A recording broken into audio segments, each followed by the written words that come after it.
Hello, my name is Lisa Johnson, and I'd like to share an ongoing project I'm doing involving translation from German into English. I'm learning through doing that history comes alive in translation. I'll share in my presentations three things about this: context, process, and revelations. I'm an undergrad at Webster University majoring in German. For the past 2 years, I've been doing an internship at the St. Louis Holocaust Museum, where I contribute to English translations of documents in the museum collection which are in the German language. I'd like to tell you how historical insight, for purposes ranging from the personal to the universal, is gained by means of translation and makes history come alive. In Germany 1938, most German Jews were forced to flee their homes due to Nazi persecution. This presentation describes the case of one such fleeing family.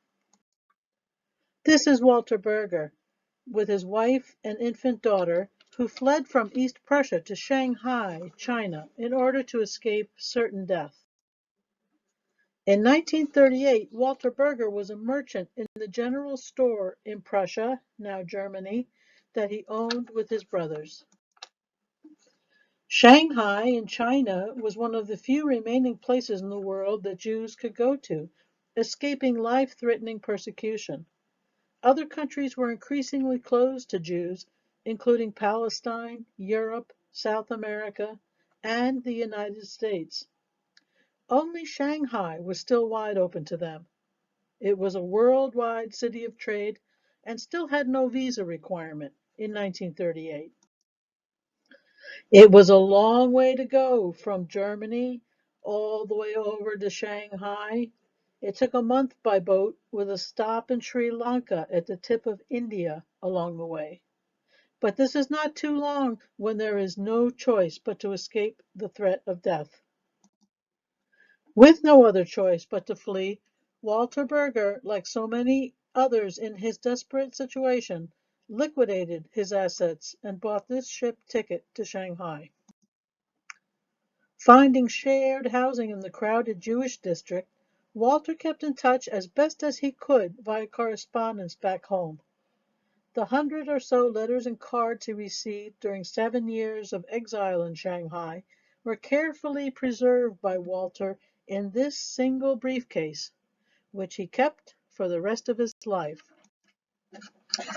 Thanks to Walter's diligence and care, we have primary source documents that tell the story of one man's life during this dreadful time.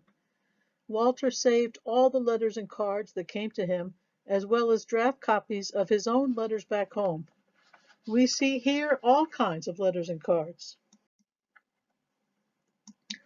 When I began this project, I thought it would be a simple matter of reading the letters and cards, typing them up in German, and then translating them into English.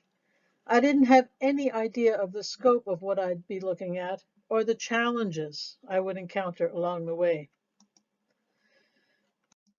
Letters and cards came from family and friends back in Germany to the Jewish district where Walter, his family, and so many other displaced people lived.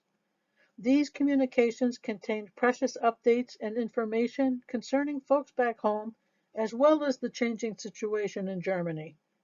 Walter learned of the fates of brothers, sisters, aunts, and uncles.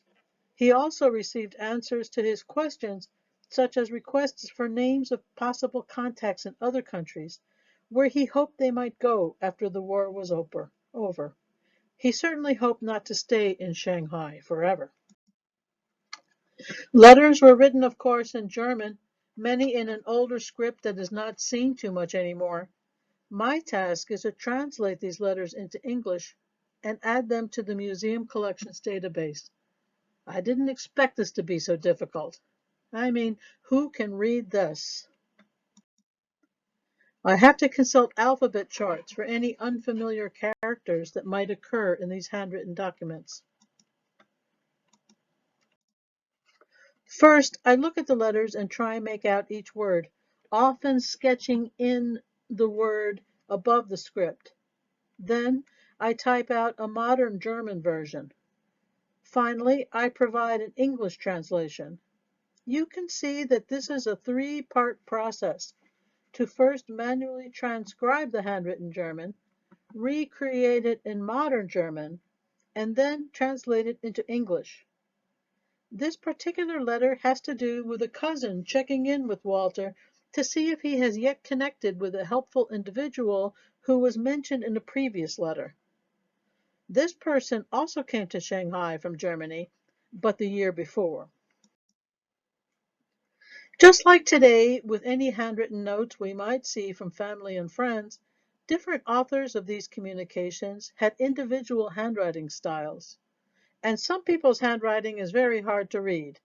I can only imagine how much stress these authors were under and writing in a hurry. So, what can we learn? History is revealed by the example of one man representing all. What was on his mind? Who was he looking for?